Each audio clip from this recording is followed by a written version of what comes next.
Sore, Pak. Selamat sore.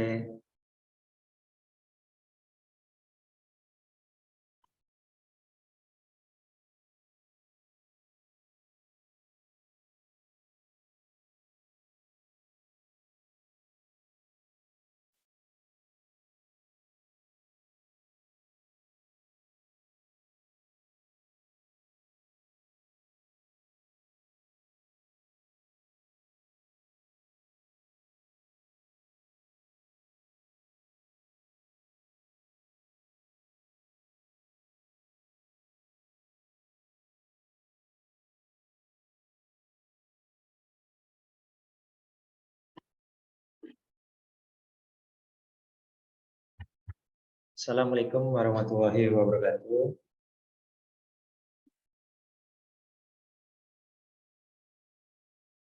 Selamat malam. Waalaikumsalam. Sore, Pak. Ya, Ya, selamat malam, selamat sore menjelang malam ya. Ini masih belum banyak join nih, kayaknya masih terjebak di jalan ya.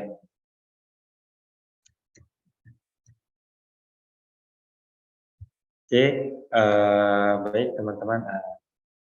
Mengingat waktu sudah sore juga ya, kita mulai aja.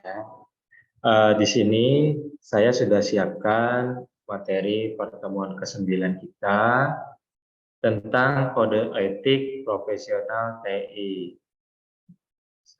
Materinya sudah saya share di e-learning. Jadi kalau teman-teman mau cek materinya bisa langsung ke e-learning.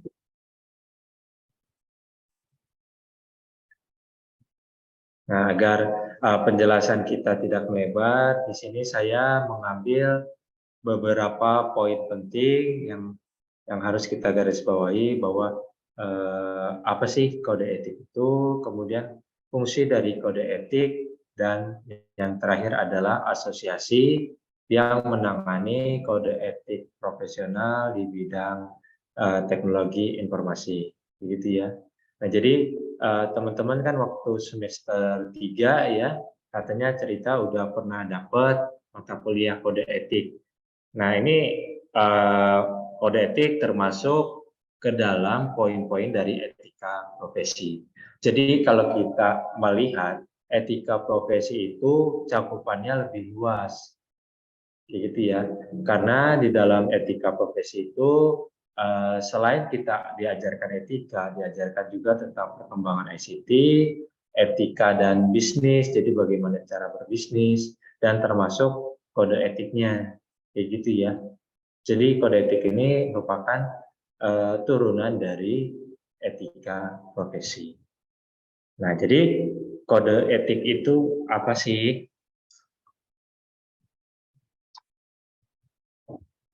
Bisa mas?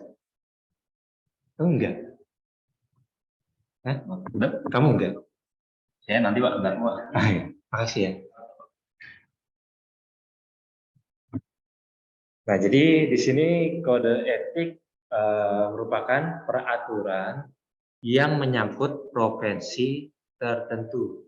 Jadi ketika teman-teman punya profesi, misalnya profesinya di bidang IT ya sebagai programmer, maka kalau kalian sebagai programmer, entah itu web, mobile, atau desktop, ya pasti punya hak-hak atau tingkah laku, gitu ya.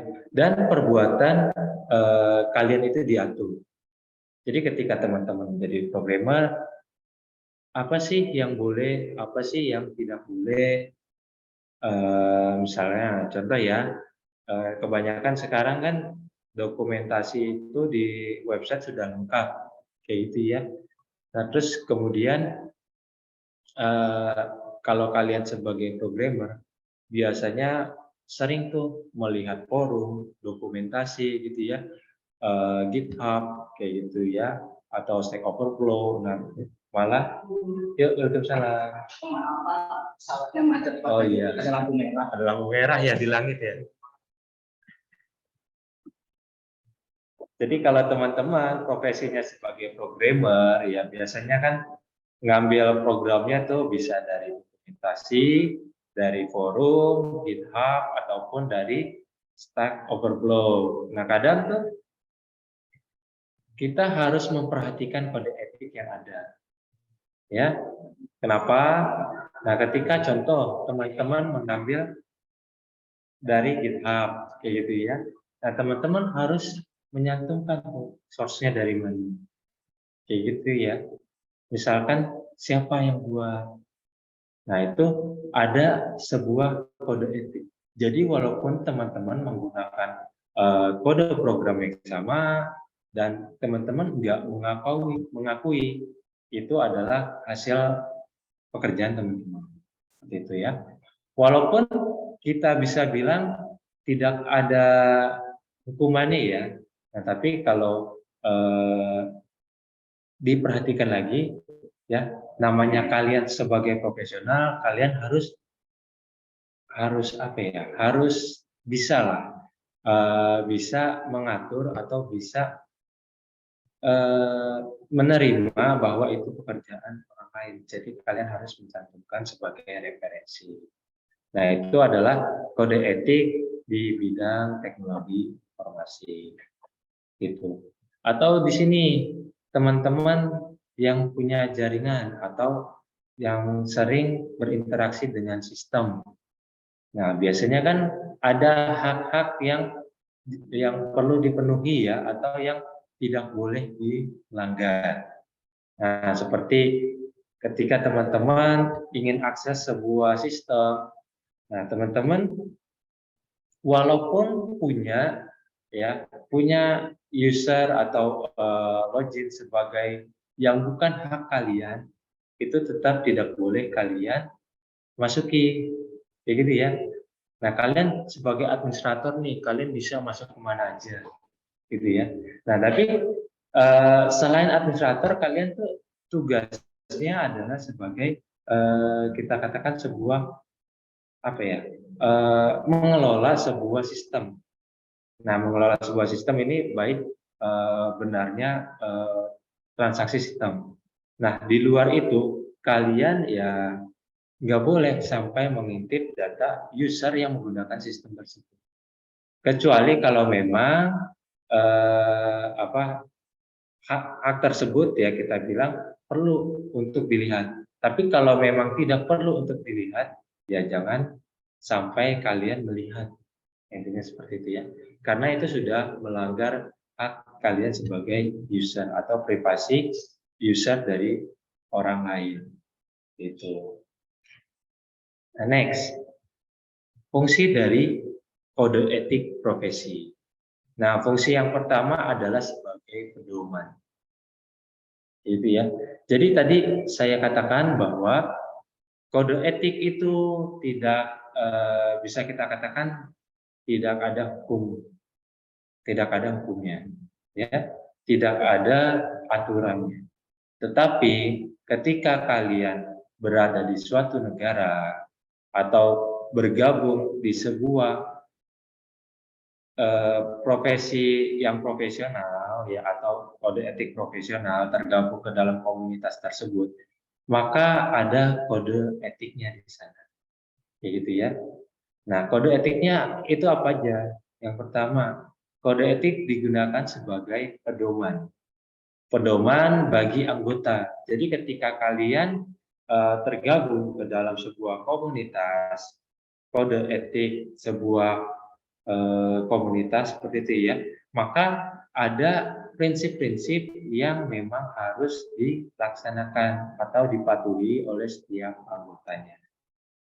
Nah, kenapa harus ada pedoman? Ya karena supaya kalian tahu ini boleh, ini tidak boleh, gitu ya. Kita sebagai anggota harus seperti ini, harus mengembangkan pengetahuan kita di bidang TI, harus mengajarkan kepada masyarakat, kayak gitu ya. Jadi bukan pengembangan terhadap individu aja, melainkan harus bisa mengembangkan di kehidupan masyarakat. Yang kedua, sebagai kontrol sosial. Nah, jadi tadi kita katakan bahwa dengan adanya pedoman, ya kita bisa mengembangkan diri kepada masyarakat. Nah, tentunya dengan kontrol sosial. Gitu ya. Ketika teman-teman menjadi sebuah profesional di bidang IT, maka harus memiliki kontrol sosial. Pertama, ya tidak boleh sombong, tidak boleh tinggi hati, gitu ya. Mentang-mentang kita tahu nih, nah kita menjudge bahwa kalian kampungan, kalian kuno gitu ya. Masa nggak tahu tren IT terkini?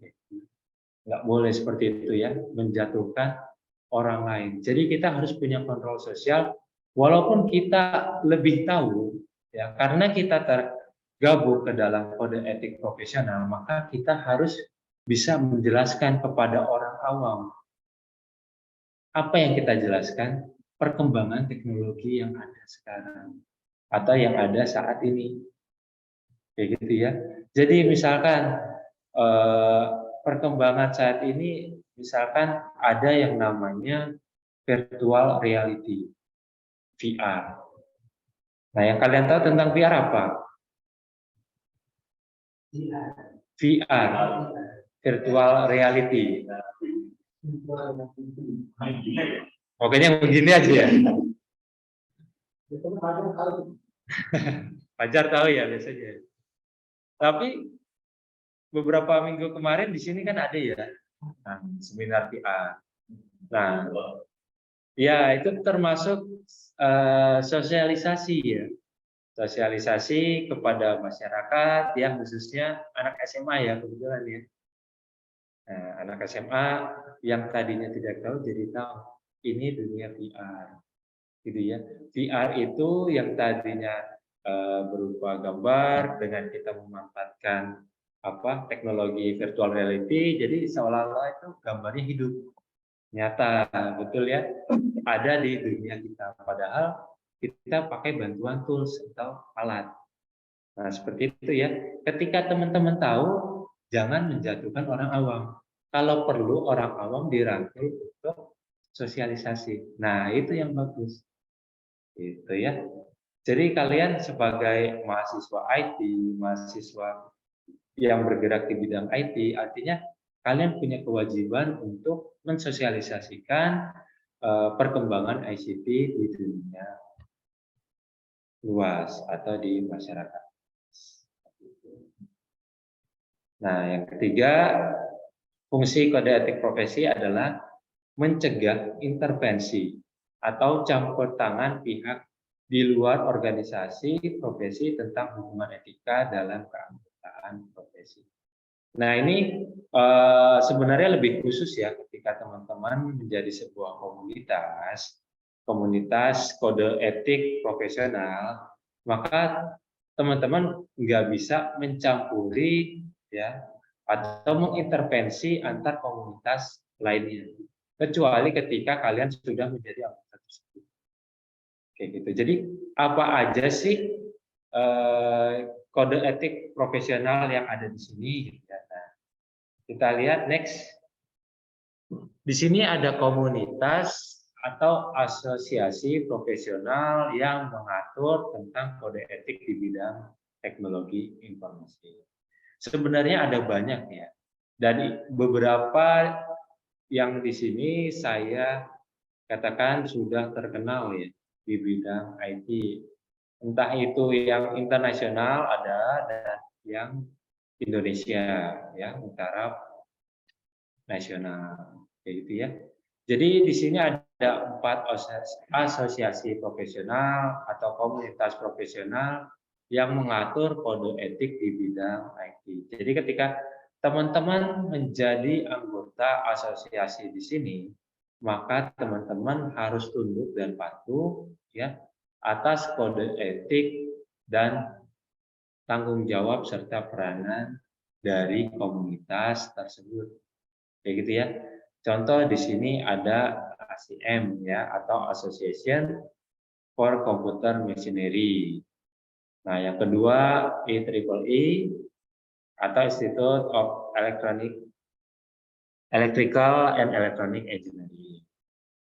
Nah, lalu ada Association of Information Technology Professional dan yang terakhir adalah ISINDO.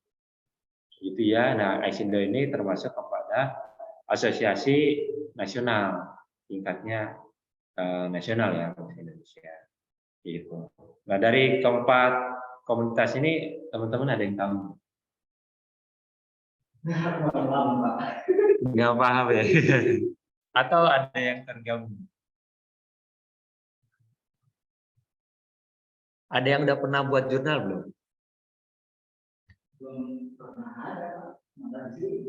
Mana disuruh ya? Nah, kalau IEEE ini ya, yang kedua ini ya, IEEE ini salah satu komunitas IT ya, IT dan elektronik ya. Jadi kalian boleh elektronik, boleh IT, boleh tergabung di sini. Nah, komunitas ini hasil akhirnya bisa publikasi sebuah jurnal kayak gitu ya, atau makalah ilmiah. Jadi ketika teman-teman sudah punya jurnal, kalian bisa submit ke IEEE. Gitu. Nah, tentunya harus jadi anggota komunitasnya. Nah, nanti kalau teman-teman udah jadi anggota komunitas, nah itu ada beberapa tuh keuntungannya. Gitu ya. Setiap asosiasi atau setiap komunitas ini beda-beda. Tanggung jawab, peranan, dan teman-teman. Oke, mungkin kita jabarkan dari ACM dulu ya.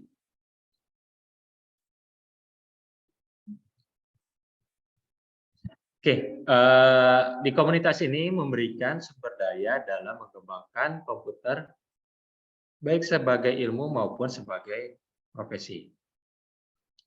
Menurut ACM, kode etik terbagi atas kewajiban moral, tanggung jawab, profesional komputer, kepemimpinan organisasi, dan elemen kepatuhan.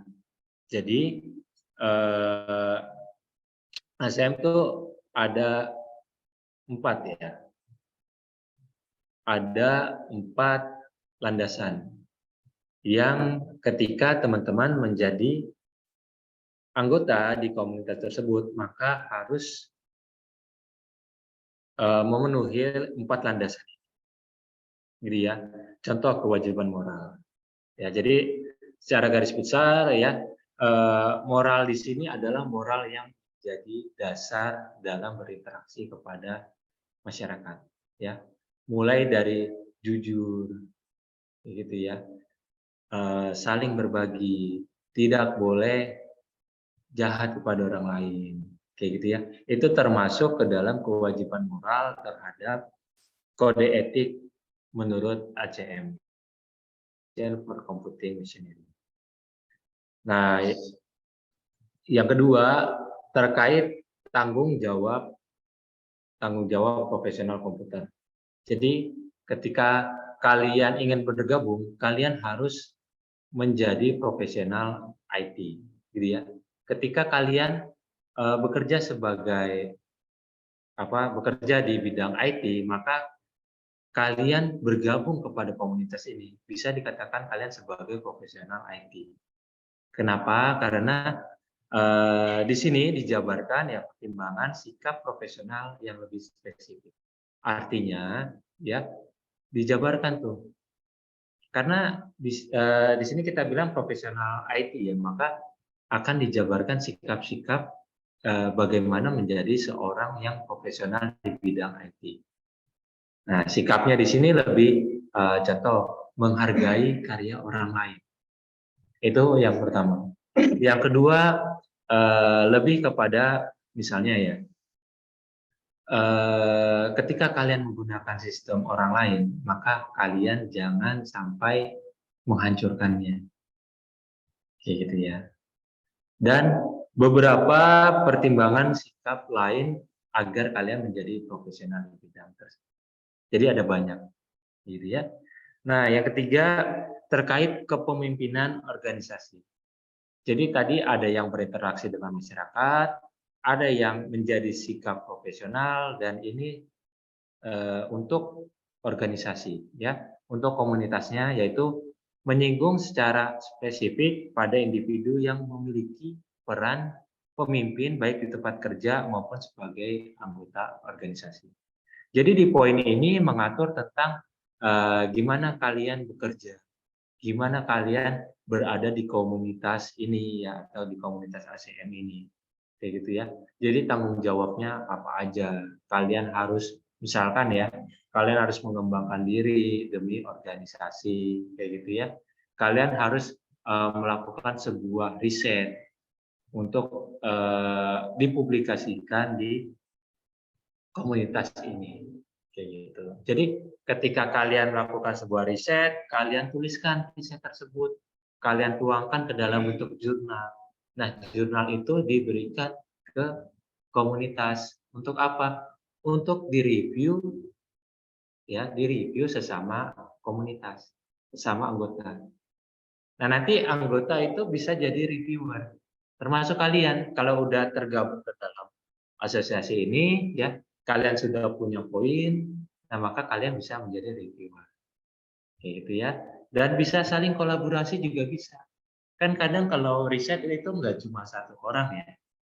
Nah, ada beberapa orang, bahkan sesama anggota komunitas bisa saling support, gitu, saling meneliti bareng, walaupun beda kota bahkan beda negara. Nah, yang terakhir adalah poin keempat, yaitu tentang elemen kepatuhan. Nah, yaitu prinsip-prinsip yang menyangkut pemenuhan terhadap kode etik ketika kalian bergabung di komunitas ACE. Begitu ya. Jadi ada 4 poin penting. Oke, next. IEEE ya. Nah, asosiasi profesional di bidang pengembangan teknologi yang terbesar di dunia. Nah, untuk IEEE adalah komunitas pertama nih di bidang elektronik dan IT. Gitu ya. Jadi termasuk komunitas yang sudah tua dari tahun 1800-an. Persisnya saya lupa ya. Tapi dia sudah berdiri dari tahun 1800-an. Bahkan sebelum Indonesia merdeka kan. Wow.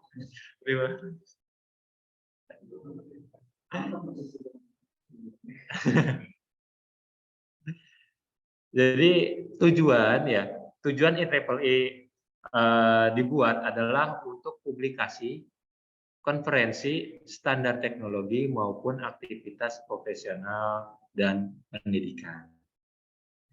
Kayak gitu ya. Jadi bisa publikasi, bisa konferensi, bisa menentukan standar teknologi maupun aktivitas profesional. Dan bisa juga sebagai pendidikan. Nah, kalau di beberapa universitas ya, IEEE ini sering mengadakan kuliah umum. Kayak gitu ya. Nah, siapa yang menjadi moderator, siapa yang menjadi narasumber? Nah, ini biasanya adalah anggota IEEE. Gitu ya. Anggota komunitas ini. Jadi kalau kalian sebagai anggota komunitasnya, maka kalian menjadi anggota perwakilan di Indonesia. Jadi ya, IEEE juga ada ya perwakilannya di Indonesia. Nah, ketika kalian menjadi anggotanya, maka kalian bisa tuh jadi narasumber. Ya, untuk apa? Untuk tadi, untuk pendidikan, untuk konferensi, kayak gitu ya. Atau bisa juga sebagai publikasi, publikasi materi ilmiah, publikasi jurnal, riset, dan lain-lain. Kayak gitu ya. Nah, IEEE adalah himpunan profesi yang didirikan dalam memberikan pelayanan kepada profesional di semua bidang ilmu kelistrikan, elektronik, dan komputer serta ilmu teknologi ya. Nah, jadi kalau misalkan kalian kerja atau misalkan kuliah di bidang listrik, elektronik, atau IT bisa bergabung di sini. Seperti itu ya. Nah, matematika gimana? Matematika juga boleh ya. Karena matematika termasuk area ilmu dan teknologi. Seperti itu. Nah, ini ada beberapa kode etik menurut IEEE. Ya. Yang pertama yaitu mengembangkan teknologi, aplikasi yang sesuai dan konsekuensinya. Jadi kalau kalian tergabung ke dalam komunitas ini, kalian mengembangkan sebuah teknologi, harus tahu konsekuensinya. Ya. Kalian harus bisa bertanggung jawab terhadap teknologi tersebut. Contoh, ketika kalian membuat IoT, Internet of Things. Nah, IoT ini mungkin kalian membuat sebuah otomasi terhadap sebuah mesin industri. Nah, kalian harus tahu nih, kalian buat otomasi industri mesin, maka harus ada yang dikorbankan di sana. Apa yang dikorbankan? Tenaga manusia. Ya. Yang tadinya semua bisa dikerjakan oleh manusia, sekarang pakai otomasi mesin. Gitu ya. Contoh yang gampangnya lah, misalnya kalian membuat sebuah microcontroller untuk membedakan, ya, atau menyortir menyortir buah, gitu ya. Nah itu kan ketahuan ya kalau ada buah nih, oh ini ukurannya besar, ini ukurannya kecil, gitu ya. Nah kalau manusia yang nyortir kan mesti banyak manusianya. Tapi ketika kalian pakai microcontroller, kalian cukup membedakan nih, oh ini diameternya sekian, maka masuk ke grade A. Oh ini diameternya lebih kecil, ke grade B. Oh ini lebih kecil lagi, oh ini maka ke grade C, gitu ya. Jadi bisa dibedakan. Nah penyortirannya itu pasti akan lebih cepat. Yang pertama, yang kedua pasti lebih presisi, gitu ya. Kalau manusia mungkin masih lihat, termasuk mungkin ngantuk dia salah masukin gitu. Diajak ngobrol salah masukin. Tingkat keakuratannya berkurang kalau manusia. Nah, kelebihannya itu ya. Dengan kalian pakai otomasi mesin, maka kalian bisa mendapatkan presisi yang lebih baik, keakuratan yang lebih tinggi. Dan tentunya pasti lebih cepat. Nah, konsekuensinya apa? Banyak sumber daya manusia yang apa? Yang dipecat, gitu ya, atau yang tidak dipakai. Nah, di sini peran serta kalian sebagai anggota komunitas, gimana caranya SDM yang dikorbankan dari mesin tersebut bisa terserap lagi di dunia. Nah, mungkin bisa dialihkan kemana? Ke bagian finishing, kayak gitu ya, atau dialihkan ke bagian lainnya. Yang tentunya kalian harus bisa menjabarkan. Ini aplikasinya untuk apa, teknologinya gimana, konsekuensinya untuk apa, dan solusi dari konsekuensi tersebut. Kayak gitu ya. Nah, lalu harus menjaga dan mengembangkan kompetensi teknis. Mengambil tugas teknologi yang lain bila memiliki kualifikasi melalui pelatihan atau pengalaman. Nah, jadi ketika ada sumber daya manusia, tadi kita katakan dia tersingkir karena teknologi, kalian harus bisa kasih pelatihan. Ya. Kalian harus bisa kasih sosialisasi atau pengalaman terhadap sumber daya tersebut, gitu ya. Atau yang tadinya dia tersingkirkan, kalian kasih sebuah sosialisasi atau kalian kasih sebuah pelatihan supaya bisa menjadi operator teknologi tersebut, supaya bisa menjadi operator yang mengoperasikan. Jadi di sini sama-sama win-win solution ya. Nah, tapi kita lihat lagi, operator kan nggak butuh banyak ya. Sedangkan kita lihat SDM yang keluar itu cukup banyak. Nah, harus pikirkan kemana lagi, sektor apa yang kira-kira bisa kalian kasih pelatihan. Entah itu kalian kasih pelatihan atau menjadi QC, atau menjadi packaging, gitu ya, atau finishing. Banyak contohnya. Nah, lalu mencari, menerima, dan menawarkan kritik pekerjaan teknis. Mengakui dan memperbaiki kesalahan dan menghargai selayaknya kontribusi orang lain. Lalu menolak sogokan dalam bentuk apapun. Nah, ini termasuk ke dalam etika juga. Jadi kalian nggak boleh dimasukkan. Nah, yang lagi banyak apa? Yang lagi banyak tuh sekarang kan penerimaan siswa-siswi negeri gitu kan ya. PSB-nya udah online ya. Nah, kadang ada nih titipan A, titipan B gitu ya. Udah diberhasil aja dimasukin ke dalam sistem. Nah, kalian sebagai administrator harus punya kode etik. Harus bisa menolak, maaf ini tidak sesuai dengan etik saya. Gitu. Itu boleh aja. Tapi ya siap-siap ya. Ketika kalian berani jujur, biasanya yang ditendang lebih dulu. Gitu kan ya? Nanti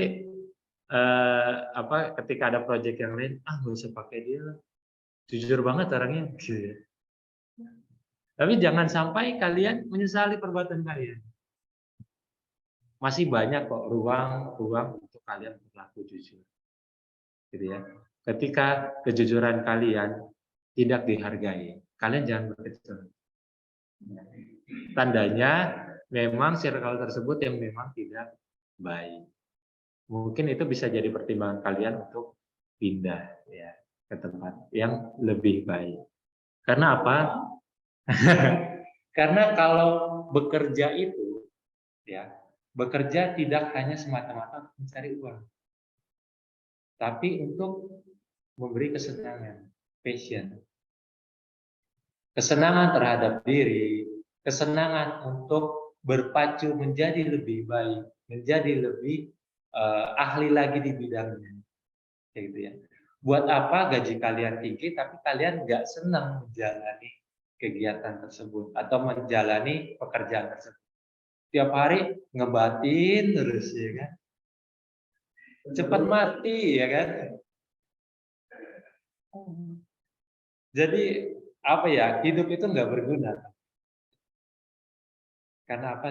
Karena waktu kalian di dunia kerja itu lebih banyak ketimbang di rumah. Makanya usahakan dari sekarang, pilihlah pekerjaan yang memang sesuai hati nurani kalian, yang sesuai dengan passion kalian. Karena apa? Karena kalau sudah sesuai, kalian akan terpacu untuk menjadi lebih positif, menjadi lebih baik lagi. Kayak gitu ya. Nah, kalau misalkan nggak sesuai, ya udah hari-hari kalian ya sibuk mengumpat kayak gitu ya.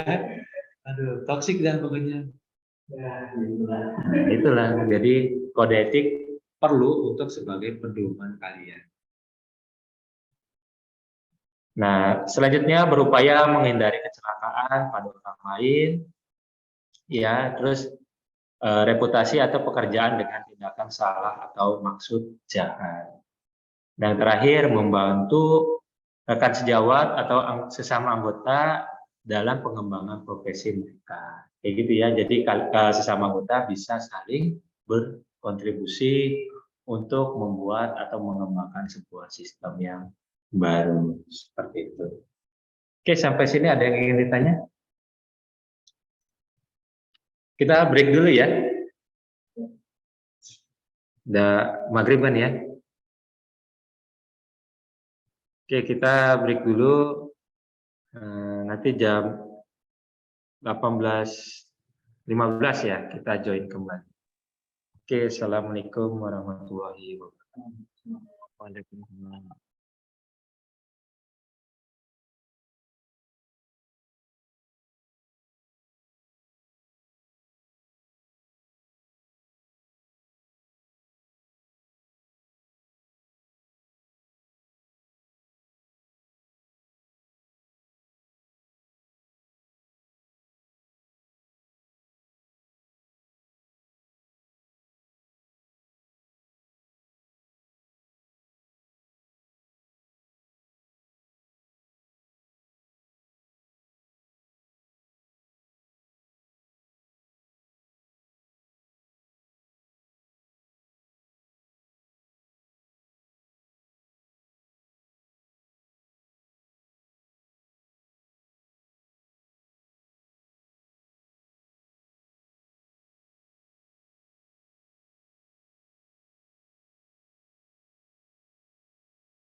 Malam, Pak.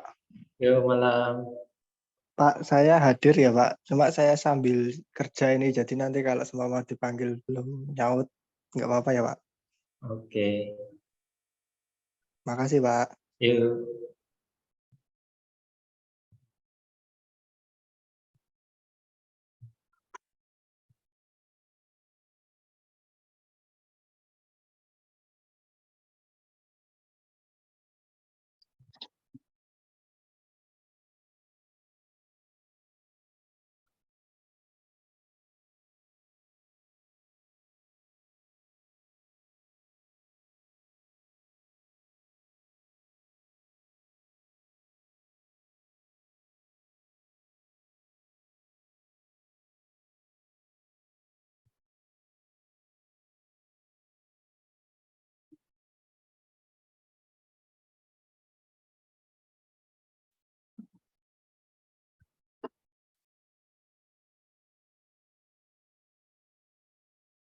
Oke, baik.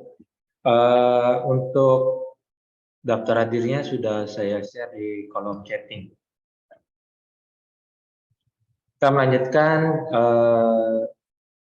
materi. Di sini ada asosiasi AITP ya, atau Association of Information Technology Professional.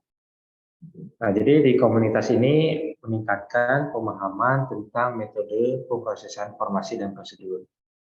Lalu kode etik yang kedua memegang teguh kerjasama dengan anggota lain dan memperlakukan mereka secara adil. Turut serta menyebarkan ilmu yang berhubungan dengan informasi. Lalu selanjutnya tidak akan menggunakan pengetahuan yang bersifat rahasia demi kepentingan pribadi dan tidak melanggar privasi. Oke, jadi diajarkan juga tentang privasi ya, atau diatur terkait privasi dari orang lain, gitu ya. Jadi kita harus menghargai setiap hak ya, hak privasi orang lain, kayak gitu ya. Nah, dinginan.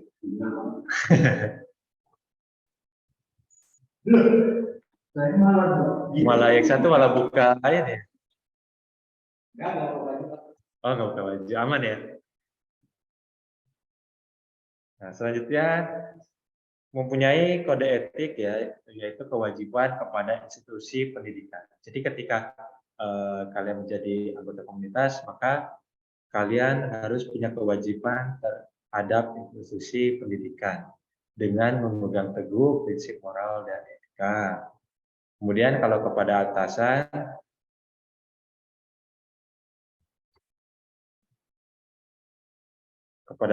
ya harus bisa melaksanakan kewajiban melindungi kepentingan atasan dan memberi saran dengan jujur dan bijaksana.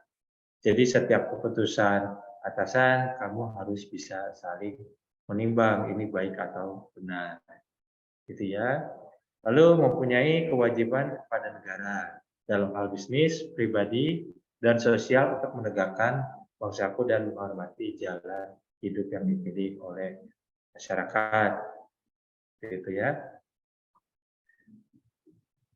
Nah, yang terakhir adalah Asosiasi for Information System Indonesia atau AISINDO. Nah, untuk komunitas ini adalah komunitas yang ada di Indonesia. Jadi ya, kalau yang tadi ketiga tadi ada internasional ya, tapi beberapa di antaranya ada perwakilan yang di Indonesia seperti IPBOE dan SNM, kayak gitu ya. Nah, kemudian kalau yang terakhir ini AISINDO memang khusus di Indonesia.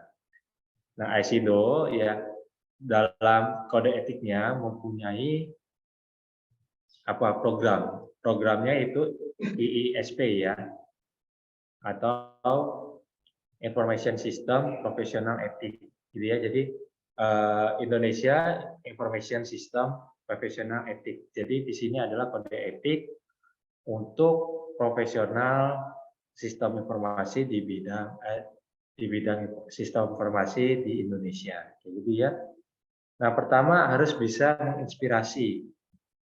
Jadi kalian kalau tergabung di komunitas ini harus bisa menginspirasi atau mendorong anggota untuk bersikap etis. Jadi saling mengingatkan, seperti itu.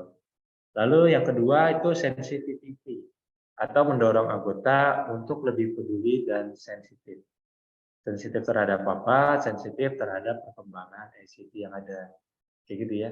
Jadi saling mengingatkan, gitu ya. Misalkan ada perkembangan terbaru, contoh tadi VR ya. Kita misalkan nih ada PR, kita bikin sosialisasi yuk kepada anak-anak sekolah, gitu ya. Mengenalkan PR kepada anak sekolah untuk apa? Misalkan untuk bermain game, gitu kan bisa ya. Karena apa? Nanti kalau anak sekolah itu sudah tertarik, nah kan bisa dibuat produk ya. Jadi jualan. Nah kalian bisa dapat keuntungan dari sana. Dan siswa juga jadi tahu perkembangan ICT, walaupun dimulai dari game tadi. Seperti itu. Nah, lalu etik yang ketiga mengatur tentang disiplin, yaitu menegakkan aturan-aturan terkait profesi yang ada. Nah, yang keempat, advice ya, menjadi referensi dalam kasus-kasus moral. Yang terakhir, awareness adalah memberi wawasan dan pengingat bagi pekerja. Nah, lalu ISSP etik ini mempunyai tujuan.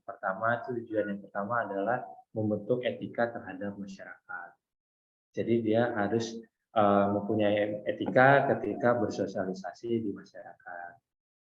Nah, lalu terhadap perusahaan tempat bekerja juga sama, gitu ya, terhadap klien. Dan yang terakhir adalah terhadap kolega dan organisasi profesi.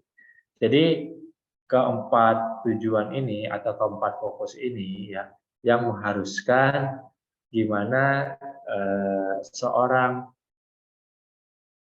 profesional IT harus bisa beretika terhadap masyarakat, perusahaan, ya, klien dan kolega atau teman-teman sesama anggota profesi. Kenapa harus ada keempat fokus ini? Karena ISINDO itu mengharapkan anggotanya ya dapat berperan dan bertanggung jawab dalam membangun negeri. Kayak gitu ya. Karena mereka ada di Indonesia, makanya mereka ingin mengembangkan juga. Mengembangkan apa? ICT yang ada di Indonesia. Makanya komunitas ini dibentuk agar fokus keempat etika ini tetap terjaga. Gitu. Dan perkembangan ICT bisa terlaksana dengan baik, khususnya di Indonesia. Gitu. Oke, sampai sini ada yang ingin ditanyakan terkait materi kita tentang kode etik profesional di bidang IT.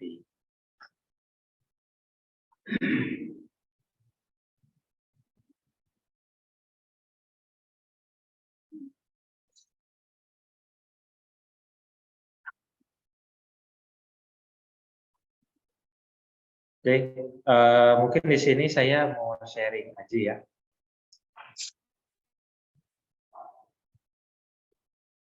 Nah, kita ada satu tugas terakhir ya. Tugas terakhir ini adalah tugas kelompok. Jadi tugas kelompok ini nanti dipresentasikan pada pertemuan ke-10 sampai 14. Kayak gitu ya. Jadi kita akan membahas tentang studi kasus. Studi kasusnya terserah. Kasusnya kalian yang menentukan. Gitu ya. Tapi ini topiknya sudah saya tentukan nih. Nah, ya. Jadi ada 5 topik di sini. Nah, ini juga ada ketuanya ya. Jadi saya harap yang ada di sini ya, ketuanya bisa mencari anggotanya maksimal 4 mahasiswa. Gitu ya, satu kelompok.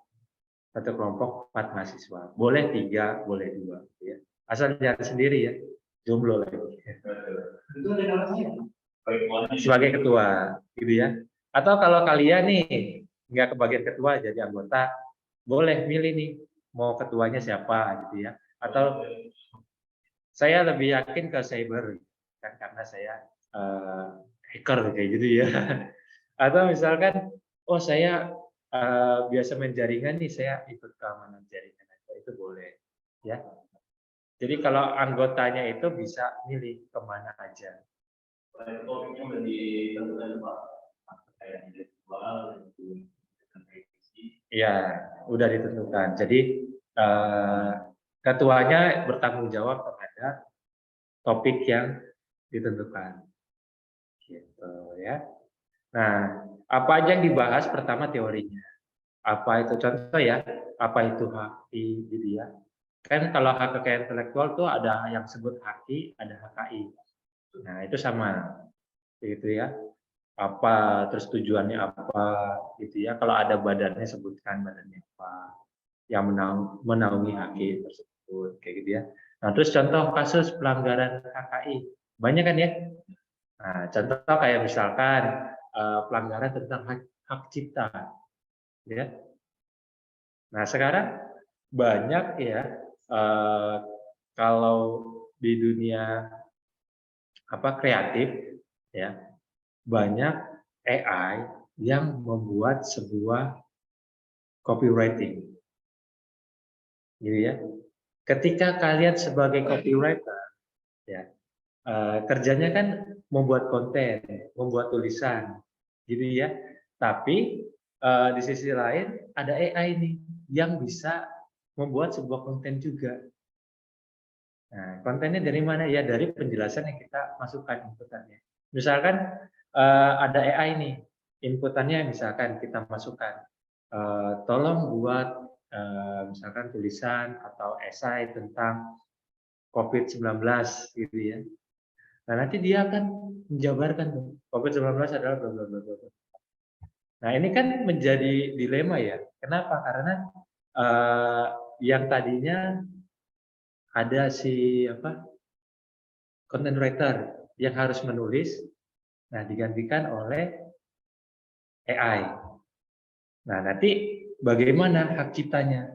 Apakah hak cipta AI tersebut adalah orang yang menuliskan deskripsinya, gitu ya, atau hak cipta tersebut adalah orang yang membuat program AI-nya. Nah, kan di situ jadi studi kasus yang mungkin bisa dibahas, gitu. Atau misalkan ada AI juga yang tadinya cuma desain sketsa, gitu ya. Tapi begitu pakai AI, sketsa tadi bisa jadi produk yang bagus, gitu ya, atau gambar yang bagus, bentuk yang bagus. Nah, ini hak ciptanya gimana?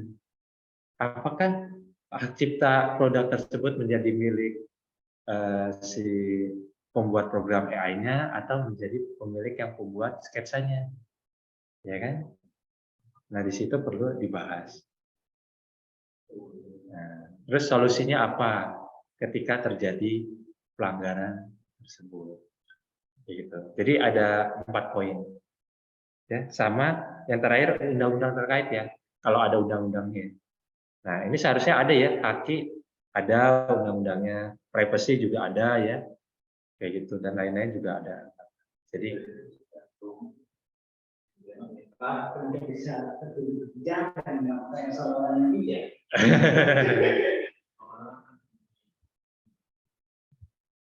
tadinya saya pikir saya mau menyerahkan kepada kalian deh gitu. Cuma saya pikir-pikir lagi, wah nanti malah mental nih. Jadi ya udah deh, saya pastikan aja. Soalnya kan kita nggak punya ruang diskusi kan ya, selain di kelas. Nah, jadi karena nggak ada ruang diskusi selain di kelas ya udah paksa saya tentukan aja. Jadi ketua kelompoknya yang tanggung jawab.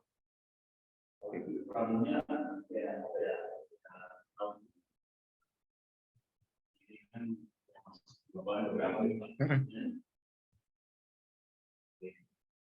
tahu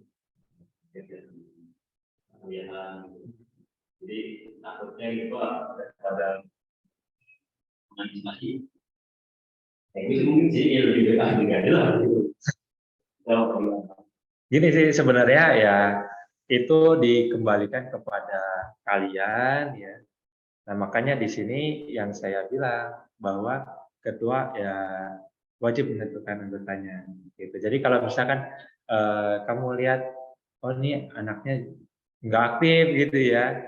Nah, bahkan kalau online cuma nongolin namanya aja gitu ya, absen doang gitu ya. Nah, jadi ya kalian yang lebih tahu lah karena kan kalian yang lebih sering ketemu teman-teman yang lain gitu ya. Kalau saya ya kita berkaca dari minggu-minggu sebelumnya gitu ya, termasuk yang di tugas pertama itu masih banyak tuh yang belum ngumpulin. Ah, kan? Ya, kan? Yang tentang ini nih perkembangan ICT. Itu apa? Teori ini Pak. Teori, kalau ini makalah. Makalah. Kalau ini makalah, ini isi makalahnya. Kalau makalah lebih banyak ya. Karena kan kalau makalah mah gampang gitu ya. Kalau presentasi itu cuma 4 poin aja. Presentasi yang terakhir tadi ya. Iya, presentasi yang terakhir. Ini kelompok gitu ya. Ya kalau emang ini ya minimal 2 orang aja kan, ya, sendiri gitu ya. Gimana? Ada pertanyaan? Sekarang pertemuan ke-9 ya. Jadi minggu depan kamu udah siap. Iya Pak. Iya. Saya yakin kalau Reja bisa. Lebih susah menentukan anggotanya ya. Nah. Makanya nih HKI kalau saya lihat nih gampang, gitu ya. Jadi tinggal gimana bentuk anggotanya atau poin-poinnya minggu depan sudah bisa maju. Bisa kita bareng-bareng diskusi.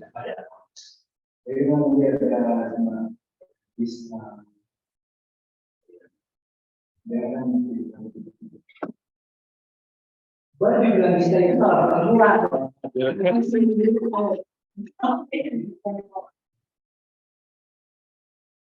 Jadi di sini saya mau coba kita ubah cara belajarnya gitu ya. Karena kalau satu arah kayak gini kan apa ya? Ya kalian tahu lah banyak yang sambil bekerja juga gitu kan. Dan ya takutnya nggak nyampe gitu ya. Makanya saya berikan kalian topik supaya kalian menggali lebih dalam. Ketika kalian menggali lebih dalam, ya walaupun kita nggak diajarkan gitu ya, pasti dengan membaca kalian ada yang ingin. Gitu ya. Nanti begitu pertemuannya kita bahas, kita diskusikan, itu nanti saya akan memberikan tambahan gitu ya, yang sekira belum disebutkan oleh kelompok yang ada di sini. Boleh, boleh. Oke, ada pertanyaan mungkin yang di rumah?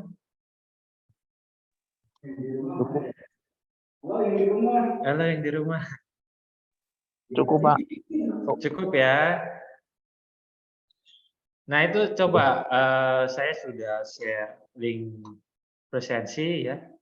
Nah coba isi dulu daftar hadirnya.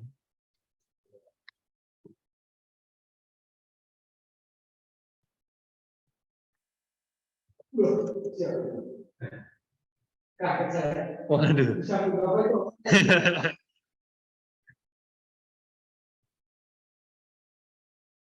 Ini makin ke sini makin sedikit nih kayaknya yang hadir. Waduh. Hujannya dari sore ya. Dari siang malah dari habis Jumatan.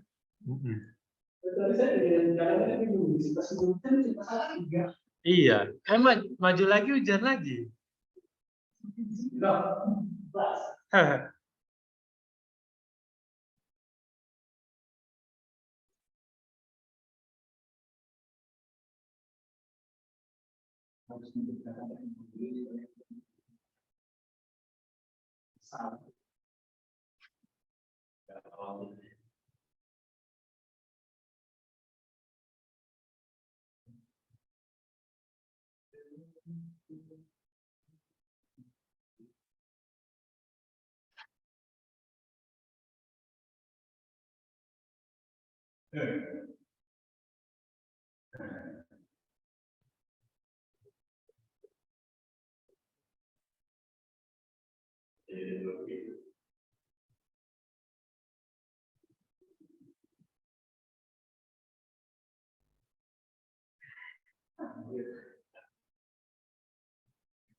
Oke, cukup ya.